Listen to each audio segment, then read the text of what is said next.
All right, everyone, we're back. It's Dr. Lisa L. Campbell. This is our week 4 lecture for Introduction to CPT Coding. This is part 2 of 5, where we are focusing on chapter 6, the musculoskeletal system. As usual, we'll start off with our objectives. You should be able to define key terms and abbreviations related to the musculoskeletal system, describe basic anatomy of the musculoskeletal system, define some common procedures, guidelines, select codes, and identify codes and procedures from the case study. All right, so we talked about in the integumentary system in the introduction, that is, that the system takes a head to toe approach in terms of the codes that are a part of a particular subsection.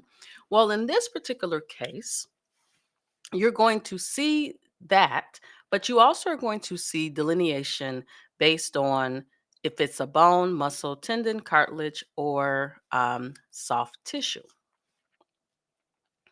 And so, yes, we still have that head to toe situation, but you also are going to see that in that head to toe um, organization, you also are going to see different types of procedures. One word can make the difference. So, understanding the anatomy and terms are going to be critical, which is why the textbook provides that as a part.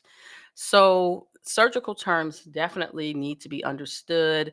This is why I recommend that you watch a YouTube video. Something also that's helpful is to look at the diagrams in your coding manuals in ICD 10 CM as well as PCS and CPT. There are diagrams. Look at those diagrams now because you never know, like on the day of the test when you have to refer to one, you don't want it to be the first time you've looked at it. So some common terms that you should be familiar with: arthroscopy, and you've seen the scopy word before, right? It's an instrument used to look in somewhere, and in this particular case we're talking about a scope that goes into the different joints. You also need to be familiar with the term debridement, which you saw that in the integumentary system, right? Cleansing of an area. Then you saw fixation and, or you're seeing now fixation as well as manipulation. Here are abbreviations that are included in the book that you need to know. And again, providers do use a lot of abbreviations. And so you want to make sure that you are not only familiar with, oh, L1 and L2, lumbar vertebra, but also get a picture so that you can see where the cervical is located versus the thoracic, right? So that when you read it in the medical report, you are clear on what it means. Something else that I do want to just call out is something that's important to note. You don't want to write so many things in your manual that on the day of the test you're confused. All right. All right. So, a couple of procedures we're going to look at first, starting with wound exploration due to trauma. And the purpose of the wound exploration procedure is to determine the extent of the injury, as well as includes exploring the wound area, enlarging the wound area, right?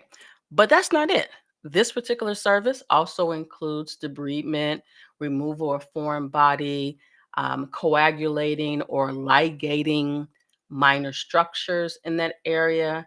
And when you look at the codes themselves, you will see that they are differentiated by site: neck, chest, abdomen, flank, back, or extremity.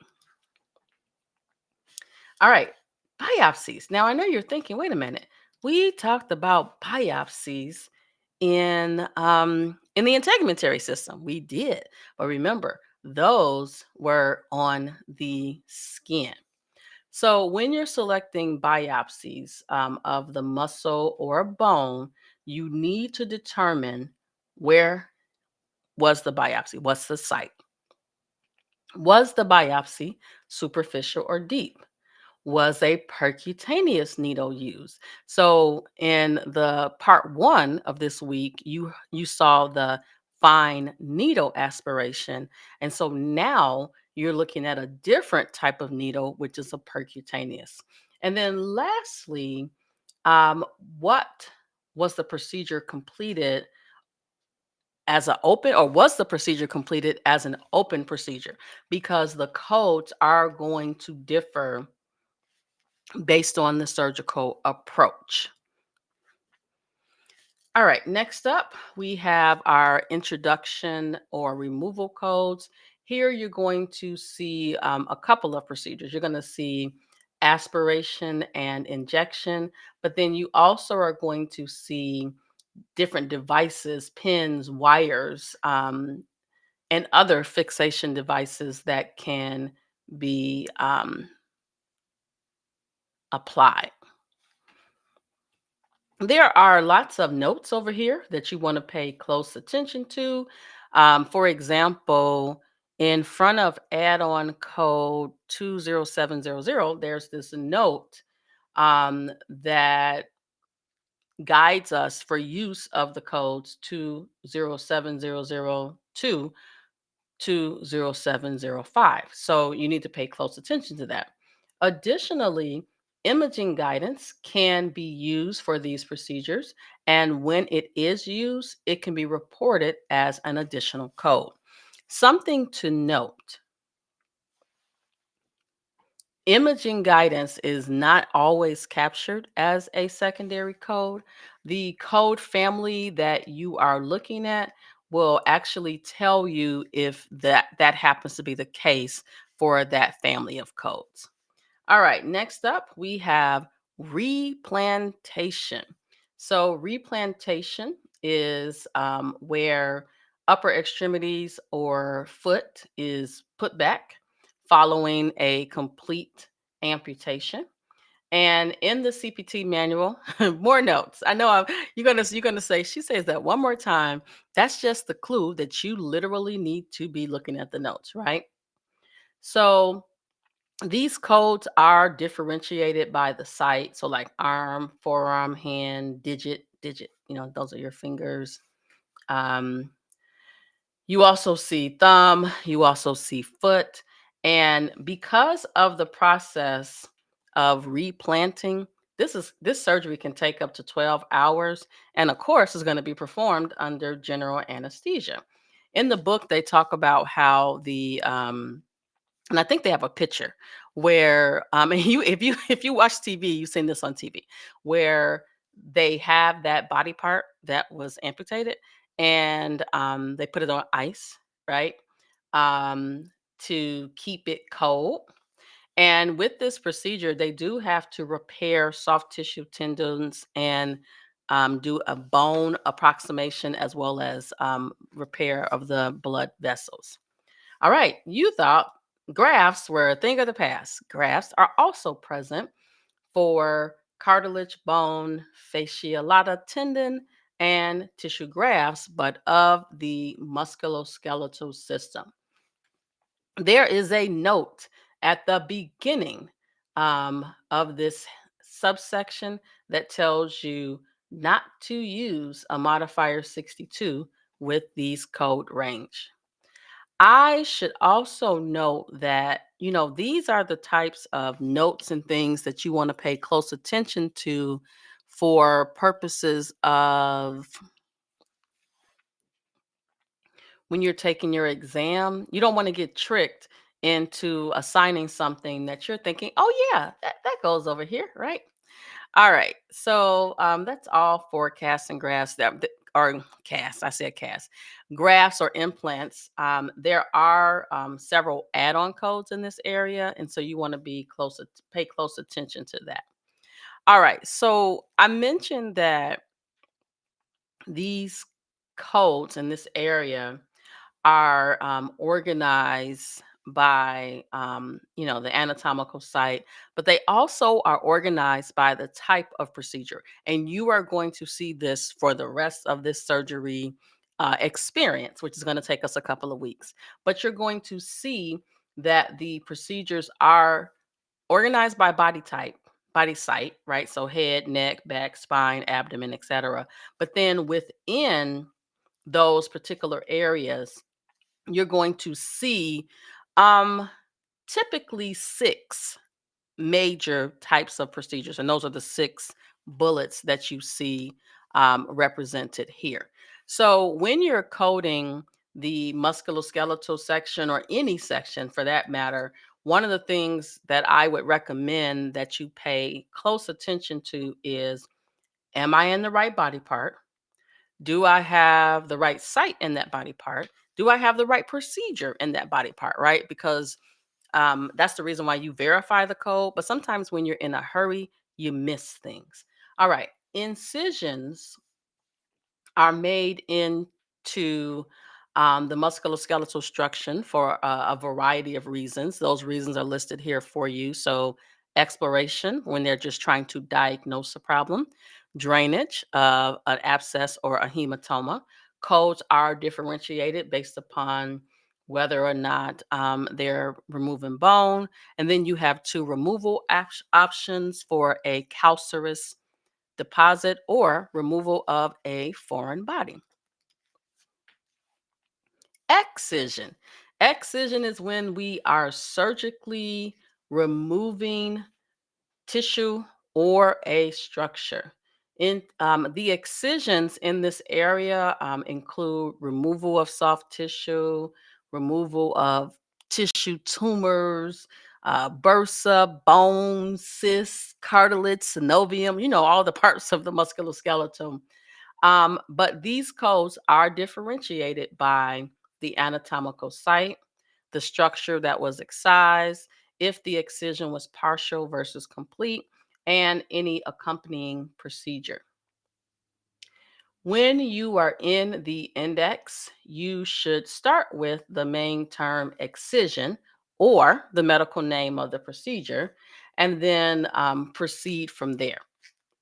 As you know, there are four primary classes of main terms in the CPT index. So, some common excisional procedures: fasciectomy, osteotomy, osteectomy, fasciectomy, osteectomy. Both of those are removing something, the fascia and the bone. Then you also have a synovectomy, which is the removal of the synovial membrane, as well as a curettage, which is that scraping procedure. Introduction and removal. Here we can remove foreign bodies. We can do injections for a radiological procedure. They can put a fixation device on the patient. They can also take an impression and prepare for a prosthesis, and they can remove a implant or prosthesis. Next up, we have repair, revision, and reconstruction. These procedures are done to correct an anomaly or an injury due to an anatomical structure. These codes are differentiated by what's the site, what type of procedure, right? Was it a reconstruction, reduction? Was it a transfer? Was it a repair? And anything that accompanies that procedure. And you're probably thinking, what do you mean by accompanying that procedure? Bone grafts, resection of ribs, tendon fixation, plastic repairs, just to name a few. In the index, so this is another reason why I like this book, because I think as a brand new coder, you're always trying to figure out what main terms do I use. So you can use reconstruction, repair, tendon, muscle, or the specific name of the muscle, tendon, joint, or anatomical site. Next up, we have fractures and dislocations, lots of them over here. And fractures and dislocations are actually treated in a variety of ways. So, first things first, in order to select the correct code, you need to know where the fracture occurred. Did they manipulate the fracture? Was the fracture open or closed? Whether it involved some type of fixation. Is it skeletal fixation? Is it internal? Is it external? It should be noted that the application and the removal of the initial cast or strap is included in that surgical code. It makes sense. You put it on, you take it off. You put it on because you've done that work to repair the fracture and you need the fracture to stay in place. So, manipulation is when they are trying to realign the bone or the joint. This procedure can be completed by an open or closed reduction. And closed reduction is basically where they just apply force to put that bone back into alignment and they don't make an incision. Open reduction, it's where the fracture is surgically opened to realign the area. And a lot of times, they find it necessary to do some type of fixation. And there are two types that are mentioned here. You have the external fixation, which involves placing pins through the soft tissue and bone in order to hold an external appliance device in place. External appliances are generally removed. In the textbook, they actually have a picture of them. Internal fixation, also known as open reduction internal fixation, commonly represented by the abbreviation ORIF. And this is when pins or plates are internally placed into the bone to hold the fracture. And the pins and plates are not typically removed after the fracture has healed. And this is one of those surgeries that, whew, I wouldn't wish that on my worst enemy. September 2024, I fell, fractured my ankle, and had to have an open reduction internal fixation of that fracture. And I have some pins and plates in my ankle. Lovely, lovely. So we do have codes for cast and strapping. And as you know, a cast or a strap is to just put that, hold that area in place. And so there are a couple of types of cast and strapping that you're going to see in the CPT manual. So you'll see like a splint, a strap. You will also see cast. Okay. Now, I mentioned that the person who does the fracture treatment, that initial cast that they put on and take off is included. They are not to build that separately. Now, a cast can be billed for removal if it is performed by someone different than the person who put on the cast. And then the codes for removals are based upon what they do. They could put a little window in the cast, they can remove it, they can repair it. So you'll want to pay close attention to that. And we are wrapping up here. I told you these were going to be shorter for the most part. Um, Endoscope, arthroscopy codes. These are codes where the physician does the procedure using a device where they can look in the area, and they and the book gives you a picture of, it looks like a TV, but basically the scope is inside of the body and they're using the TV to visualize that area. Okay, so endo means to look within. Arthro is meaning that we're in a joint. Endoscopy and arthroscopy procedures can be diagnostic or surgical. Remember, diagnostic, we want to diagnose a problem. Therapeutic, we want to treat a problem. So, surgical, endoscopy, arthroscopy always includes the diagnostic part. Now, if the doctor does an arthrotomy with an arthroscopy, that is coded separately. And we are back where we started. We presented key terms related to procedures on the musculoskeletal system. The book talks about basic anatomy, abbreviation. We looked at a few guidelines. We talked about some codes. And next up, you should be coding those cases at the end of the chapter. And this has been part 2 of 5 for week 4 of the Introduction to CPT Coding class. I'll see you in part 3.